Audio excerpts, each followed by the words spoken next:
আসসালামু আলাইকুম এভরিওয়ান। আশা করি সকলে ভালো আছেন। তো আজকের ভিডিওতে আপনার ফেসবুক অ্যাকাউন্টের যত আর্কাইভ স্টোরি রয়েছে সেগুলো কিভাবে দেখবেন আজকের ভিডিওতে সেটাই দেখাবো। তো আপনারা প্রথমে ফেসবুক যে অ্যাপসটি রয়েছে এটায় চলে আসবেন। এরপর আপনাদের অ্যাকাউন্টটি লগইন করে নেবেন। তো আমার এখানে দেখতে পাচ্ছেন অলরেডি লগইন করা রয়েছে। তো আপনারা জাস্ট এই যে প্রোফাইল আইকন দেখতে পাচ্ছেন এটার উপরে ক্লিক করবেন।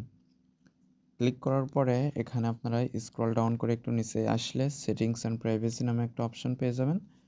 এটার উপরে ক্লিক করে দিবেন। ক্লিক করে দেওয়ার পরে এখানে আপনারা সেটিংস এইটার উপরে ক্লিক করবেন। ক্লিক করার পরে এখানে অনেকগুলো অপশন চলে আসবে। তো আপনারা স্ক্রল ডাউন করে নিচে আসবেন। একদম নিচে আসার পরে আপনারা পেয়ে যাবেন ইওর অ্যাক্টিভিটি যে সেকশন রয়েছে এখানে অ্যাক্টিভিটি লগ নামে একটা সেটিংস আপনারা পেয়ে যাবেন। জাস্ট অ্যাক্টিভিটি লগ এটার উপরে ক্লিক করে দিবেন। ক্লিক করে দেওয়ার পরে এখানে অনেকগুলো অপশন আপনারা পেয়ে যাবেন। আপনারা জাস্ট আর্কাইভ এইটার উপরে ক্লিক করে দিবেন।